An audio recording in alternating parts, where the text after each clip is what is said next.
Hili ni tukio la mauaji lililosababisha sasa tuwakamate mkuu wa shule pamoja na walinzi wawili wa shule ambapo wanatuhumiwa kumuua mwanafunzi wa kidato cha 4 shule ya sekondari Kagwa anayeitwa Novatus Mgeni mwenye miaka 15.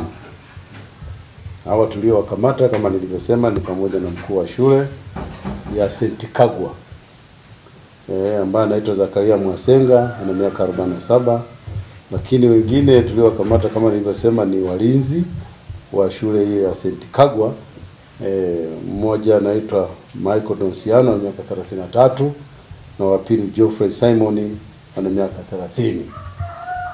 Hawa ni kwamba tarehe 23 mwezi wa 3 2025 majira ya saa 8 usiku watuhumiwa hawa waliwashambulia wanafunzi watatu kwa kuwapiga na waya wa umeme, na hii ilitokana na kuwatuhumu wale wanafunzi ambao wote ni wa shule ya sekondari Kagwa kwamba waliruka ukuta wakaingia kwenye shule ya sekondari St. Kagwa, na kwamba baada ya kuingia kwenye shule hiyo waliingia kwenye mabweni ya wasichana.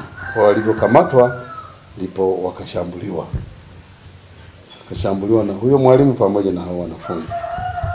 Basi wanafunzi hao baada ya kuwa wameshambuliwa walifikishwa kituo cha Sumbawanga, kituo cha polisi Sumbawanga, na hatimaye hospitali ya rufaa Sumbawanga kwa ajili ya matibabu.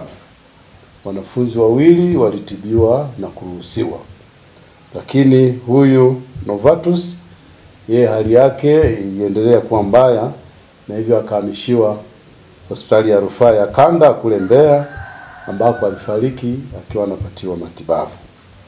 Kwa hivyo tunalo tukio hilo la mauaji. Watu hao tunaendelea kuwashikilia wakati tunakamilisha upelelezi wetu.